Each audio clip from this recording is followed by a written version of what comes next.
তোমাদের আগে আছে শাহজালাল, তোমাদের আগে আছে শাহপরাণ, তোমাদের আগে আছে খাজেনের পুঁই, তোমাদের আগে আছে শাহজালাল, শাহ মখদুম। কারণ তোমরা মাদ্রাসা হলো সময় সময় 3 দিন, আর আল্লাহর ওলিদের বয়স কতদিন একবার হিসাব করো। যাদের মাধ্যমে মাদ্রাসা লাইন পাইলা, যাদের মাধ্যমে মসজিদ পাইলা, তাদের বিরোধিতা করে কথা বলো, এটা বড় কষ্ট লাগে কলিজার মধ্যে। জোরে বলেন ঠিক কিনা? কষ্ট আমার ওখানেই, যে বিদ্যা মায়ের গর্ভে থাকলে 10 মাস 10 দিন বাবাই লালন পালন করলো, সেই বাবা মার বিরুদ্ধে সমালোচনা। আমার ভাইয়েরা, আমার বন্ধুরা, আমার শুনে নাও। সুতরাং এই দেশের মানুষগুলো অলি প্রেমিক, রাসূল প্রেমিক, ঠিক কিনা? আরো জোরে বলেন ঠিক কিনা? আমি এখনো বলি সময় আছে, আল্লাহর গজবের মধ্যে পড়ো না, আল্লাহর গজবের মধ্যে পড়ো না। যেমন পড়েছিল লূত আলাইহিস সালাম, আল্লাহ তারে গজবের মধ্যে ফেলে দিয়েছিল। ও মুসলমান শোনো, যেমন ইউনূস আলাইহিস সালাম, যেমন পড়েছিল পৃথিবীর মধ্যে শীষ আলাইহিস সালাম, যেমন পড়েছিল ইব্রাহিম আলাইহিস সালাম, যেমন আল্লাহ অনেক পরীক্ষা নিয়েছিল অনেক নবীদেরকে। আমি আপনাদেরকে অনুরোধ করি, বাংলাদেশের মানুষ আল্লাহর ওলিদেরকে কষ্ট দিলে, বুখারী শরীফের হাদিসে পাইলাম, মুসলমান শোনো, যদি কোনো ব্যক্তি আল্লাহর ওলিদেরকে কষ্ট দেন, আমার আল্লাহ ডাইরেক্ট তার বিরুদ্ধে জিহাদ ঘোষণা করে। জোরে বলা যাবে না সুবহান? আর একটু জোরে বলো আল্লাহু আকবার। এখন ওলিদের মাজার গুলো ভাঙো। আল্লাহ রাসূল বলে মেরকাত সূরা মেরকাতের 10ম খণ্ড 722 নম্বর পৃষ্ঠা, তাফসীরুল বায়ান 5ম খণ্ড 524 নম্বর পৃষ্ঠা, রাসূল বলে আলা সাবধানিন্না, নিশ্চয় আলা ইন্না ওয়ালিল্লাহি, আল্লাহর তরফ থেকে যারা ওলি হয়, লা ইয়ামুত, তাদের মৃত্যু নাই। এখন আল্লাহর ওলি কোনো মানুষে বানায় নাই। আজকে আমার দেশের যারা আল্লাহর ওলি মানুষে বানাইছে, এই বানানো পীর সাহেবরাই এখন মাজার ভাঙার ফতোয়া লাগাইছে। জোরে বলেন ঠিক কিনা? এই বানানো পীর সাহেবরা এখন শরীয়ত মানতে মানতে, আমার বাবা 3 ছেলে 3 জনই পীর, 5 ছেলে 5 জনই পীর। এখন পীরের ছেলে পীর, চোরের ছেলে চোর, ডাকাতি ছেলে ডাকাত, মাওলানা ছেলে মাওলানা, এমন কোন রেওয়াজ আসেনি? এই কথা বলেন না কেন? এখন আমার দেশে কিন্তু একটা রেওয়াজ এসে গেছে, বাপে 4 সন্তান জন্ম দিয়ে গেছে, 4টেই কয় ছোট শাহজাদা, মেজে শাহজাদা, বড় শাহজাদা, 4 জনই পীরত্ব নিয়া দুনিয়ার মধ্যে ভাগাভাগি শুরু করে দিছে। বাবারা আমার গভীর মনোযোগ শুনে নেন। আরে আল্লাহ রাব্বুল আলামিন পীর বানায়, আল্লাহ কয় সাবধান সাবধান, হুঁশিয়ার করে দেয় আমার আল্লাহ। ওই কোরআনও বলতেছে আলা সাবধান, ইন্না, নিশ্চয়, আলা ইন্না উলিল্লাহি, আল্লাহর তরফ থেকে ওলি হয়। ওলি কেউ মানুষ বানায় না, কোন পীর সাহেব ওলি বানায় না। ওলি বানানোর জন্য আল্লাহ রাব্বুল আলামিন তার উপরে দয়া, তার উপরে রহমতের দরকার আছে। জোরে বলেন ঠিক কিনা? যদি এটা না হতো, নিজামউদ্দিন আউলিয়া পীর হয়েছিল। কথা কয় না কেন?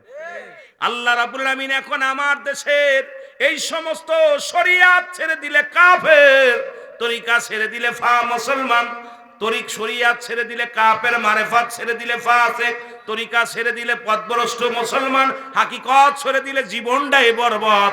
আজকে শরিয়াত, তরিকত, হাকিকত, মারেফাত, আগুন, পানি, মাটি, বাতাস, ইসলাম, ঈমান, ইহসান, কালেমা, নামাজ, রোজা, হজ, যাকাত। মুসলমান শোনো, এখন কোন অবস্থা, এখন যে অবস্থা চলতেছে, আমি আপনাদেরকে বলতে চাই, যদি আল্লাহর ওলিদের না মানেন, ইসলামটাকে আপনি অস্বীকার করবেন। আমার জ্ঞান, আমার ধ্যান যেটা বলে, আগে আল্লাহর ওলিদের মানার দরকার আছে কি না? তবে আল্লাহর ওলিরা কোনো মাকসুদ নাই, মাকসুদ হলো স্বয়ং আল্লাহ। একটা ভুল করি কিন্তু আমরা অনেকেই ভুল করি। শাহজালালি মাকসুদ নয়, শাহপরাণ, আট্টশির হুজুর, চরমনার হুজুর, সারসিনার হুজুর, ফুরফুরা শরীফ হুজুর, দেয়ানবাগের তাবলিগ হুজুর, এ মুসলমান আমলিকির হুজুর, বিএনপির হুজুর যারা আছেন শোনেন, হুজুর কোনো মাকসুদ নাই, মাকসুদ হলো স্বয়ং আল্লাহ। উনি হলো মাধ্যম ঠিকানা, আল্লাহ পার একমাত্র ঠিকানা। এই ঠিকানায় গেলে পাওয়া যাবে কারে? এই ঠিকানা বরাবর পাওয়া যাবে রাসূলকে। আর রাসূলের প্রেম দুনিয়ায় যারা ডুব দিতে পারবে, এরাই পাবে একমাত্র মাওলাকে। জোরে বলেন ঠিক কিনা? একটু মহব্বতের সঙ্গে দুরূদ শরীফ পড়েন, আল্লাহুম্মা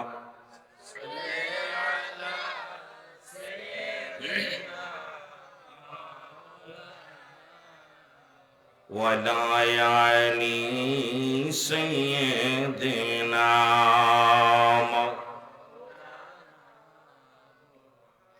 আমার ভাইয়েরা, আমার বন্ধুরা, আমার যে কথাগুলো বলি একটু লক্ষ্য করেন। একজন পীরের দরবারে লেখা পাইলেন, রাস্তা দিয়ে যায়।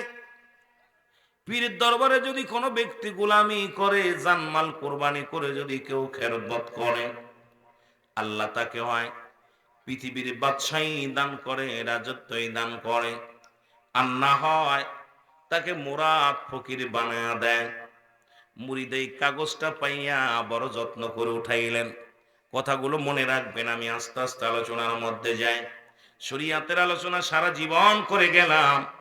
যত আলোচনা ইউটিউবের মধ্যে দেখছেন, কত শরীয়তের আলোচনা, রাসূলের সম্মান, সাহাবীদের সম্মান, নামাজ, রোজা, মা বাবার খেদমত, স্ত্রী স্বামী স্ত্রীর কত ওয়াজ, শরীয়তের ওয়াজ করলাম।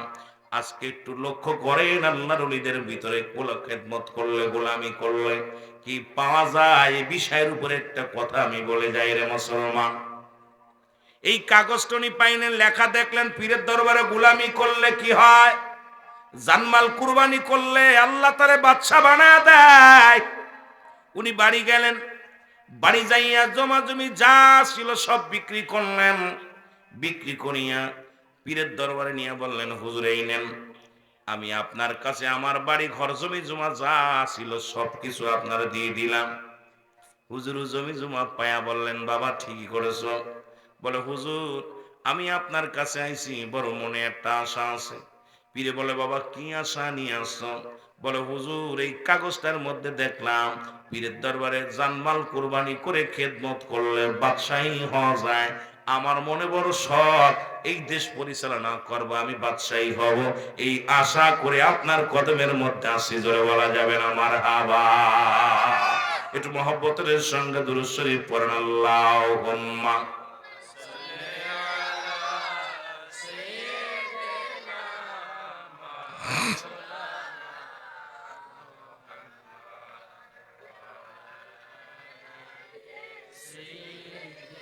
মহব্বতে পড়েন, ওয়ালা আলি।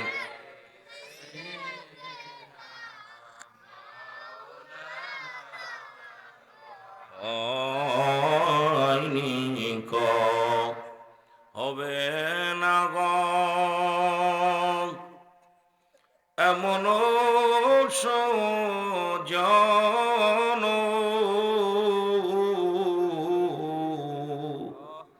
সারা জীবন কাঁদলেন নবীজি পাপী উম্মতের জন্য। আল্লাহুম্মা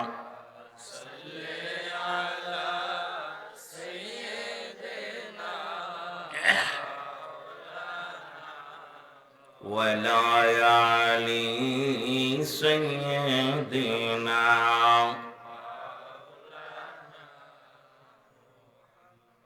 এ দুনিয়ার মুসলমান,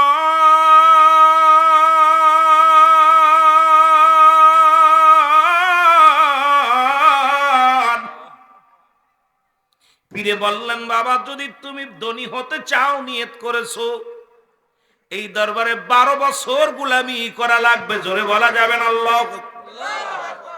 কয় বছর? 12 বছর তোমার খেদমত করা লাগবে। ও নবীরা শেখেরা রে, আমার নবীজি কত কষ্ট করছে। নবী বকরি চড়াইছে, নবী মাটি টানছে, নবী না রাখাল ছিল, কত কষ্ট করেছে, সাধনা করেছে। সেই নবীর উম্মত হইয়া আমরা কেন পারি না? আমাদের ভিতরটা কেন এত অহংকার, এত হমিকা? কারণ নবীর উম্মত হইয়া তো অহংকার থাকার কথা না। নবীর প্রেমিক হইয়া তো কোনো মুসলমান বিবেকবান মানুষ অলস হওয়ার কোনো কারণ নাই। কারণ আপনার আমার নবী, যিনি বাদশারও বাদশা ছিল, আবার নবী রাখালও ছিল, সেই আদর্শ আমাদের ভিতরে ঢুকানোর দরকার আছে কি না? আমার ভাইয়েরা, আমার বন্ধুরা, দিকে যায়, আমি একদিকে একটু শেষ করে আসি।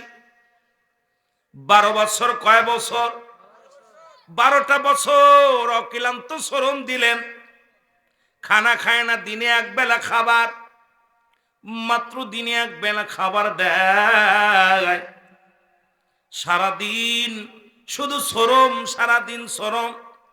রাত্রে বলছে বাবা তুমি ঘুমাইতে পারবা না, রাত্রিবেলা তুমি কি করবা? রাত্রিবেলা, ও বাবা শোনো, রাত্রিবেলা তুমি ইবাদত বন্দেগী করবা, মাওলার সিজদায় পড়ে থাকবা। জোরে জোরে চিল্লায় বলা যাবে না আল্লাহু আকবার। ভালো আছেন? আসসালামু আলাইকুম। পিছে হুজুর আসছে না, সামনে আসেন। আর আমার কাছে আইন না। যে কথা বলতেছিলাম বাবা, দের গভীর মনোযোগ। আল্লাহর ওলি ডাক দি বলে বাবা সারা রাত তুমি ঘুমাইতে পারবা না,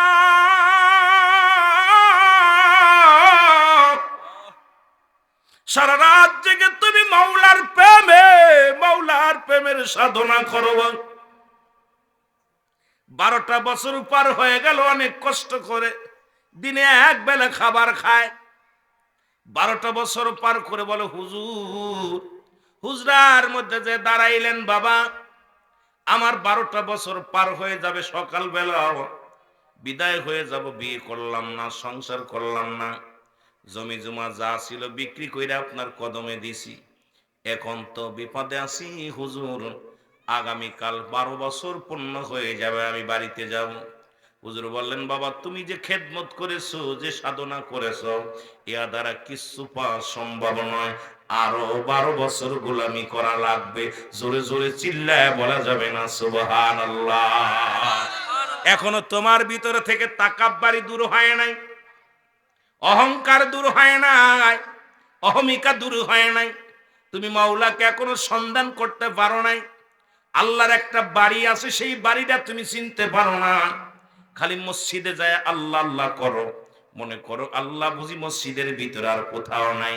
এই আল্লাহ পাক ঠিকানাটা আমি বলে দিব, আল্লাহর একটা ঠিকানা আছে।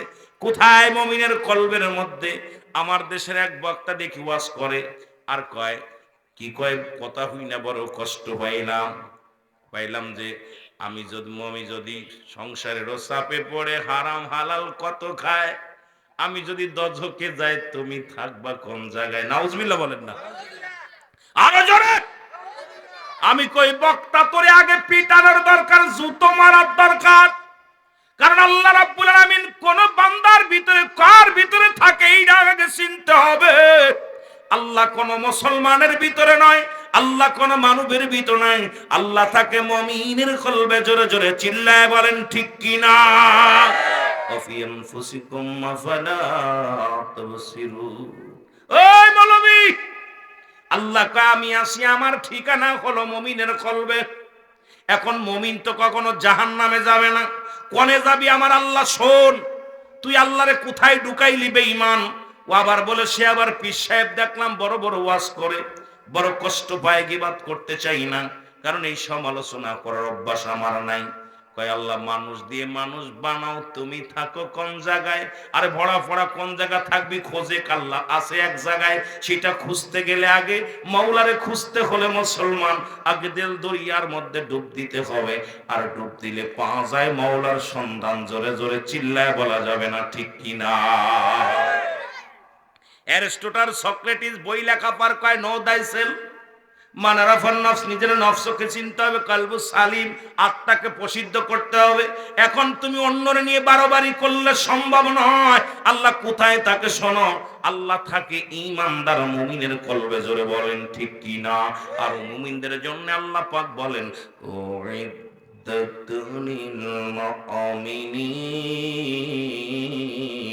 আল্লাহ কয় মুমিনদের জন্য প্রস্তুতি করে রাখছি 8টা জান্নাত। আরে তুই কি তাফসীর করলি? আমার সাথে গত পরশুদিন কয়টা মাহফিল ছিল, আমি আশ্চর্য হয়ে গেলাম গান শুই না, গান করে করে তাফসীর করতেছে। আরে বল কি তাফসীর করলি তুই? কিন্তু বড় মুরব্বী মানুষ, কইতেও পারি না, সইতেও পারি না। ইহা দ্বারা সুন্নিয়াতের কলঙ্ক।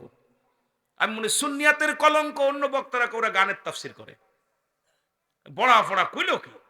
আল্লাহ বলে আমি মুমিন মুত্তাকিনদের জন্য প্রস্তুতি রাখছি কয়টা জান্নাত। তা মুমিন কি জাহান্নামে যাবে? কয় সংসারের ঝামেলায় পড়ে হালাম হালাম কত খাই, মানে আমার হচ্ছে না গানটা ভালো মিলাইছে। আমি যদি দজকে যাই তুমি থাকবা কোন জায়গায়? আর কপাল পুরা কইলো কি রে? তারপরে তুমি যখন মিরাজ, মানুষের সুরতে যদি হয় মিরাজ, তাহলে পরে আমি নবী গেল মিরাজে, তুমি থাকলে কোন জায়গায়? কয় কি? মানে ওই বোঝেন তো গান্ডা, আমি তো ওই না চর্চা করি না, আমরা ওই নিয়ে সুযোগ পাই না, কিতাব নিয়ে সুযোগ পাই না বসার, তা ওই সব নিয়ে বসার সময় আছে? বসার সময় আছে? অ্যারিস্টটল, সক্রেটিস বই লেখা পার বললেন নো থাইসেলফ, নিজেকে নিজে চিনতে হবে।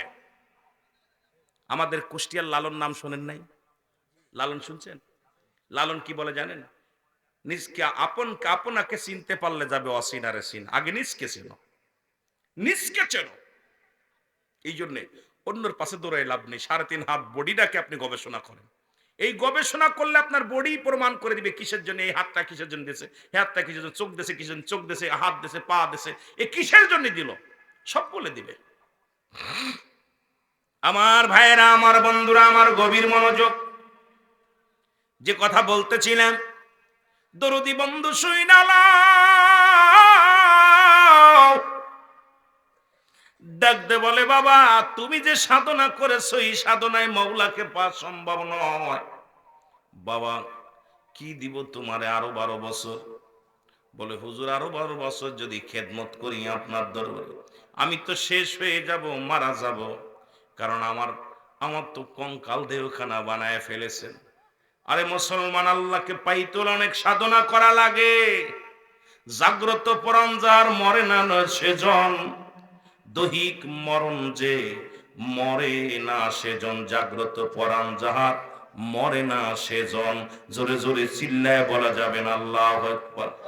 শত শত মুর্দাদের যদিও কবরে, তার যদিও জীবনে তার চেয়ে অধিক ভালো, যদিও কবরে। ভাষণটা আমার ভুলে গেলাম, মুসলমান শুনে নাও। ওই জাগ্রত পরাণ যার দুনিয়ার মধ্যে, এই হলো উত্তম ব্যক্তি। আর শত শত মুর্দাদের দুনিয়ার উপরে তার চেয়ে অধিক ভালো, যদিও কবরে। কারণ যদি একবার জিন্দা করে নিতে পারো দেলডারে, একবার যদি দেল দুনিয়া, একবার মওলার সঙ্গে যদি তুমি জিন্দা করে নিতে পারো, এই দুনিয়া থেকে ঘুমানোর পরে পরে তুমি থাকবা চিরস্থায়ী জান্নাতের মধ্যে। জোরে জোরে চিল্লায় বলা যাবে না ঠিক কিনা? এই জন্য জাগ্রত পরাণ, যে ব্যক্তির জাগ্রত পরাণ হয়ে গেছে, মরে না নহে, সে মরে, জাগ্রত পরাণ মরতে পারে না। আমার ভাইয়েরা, আমার বন্ধুরা, আমার যে কথাগুলো বলি শোনো। 12 বছর শুরু করছে আল্লাহর ওলির দরবারে খেদমত, সারা রাত ভরে তাহাজ্জুদের নামাজ, জিকির আজকার, আর সারা রাত ভরে আল্লাহর জিকির আর কুরআন তেলাওয়াত।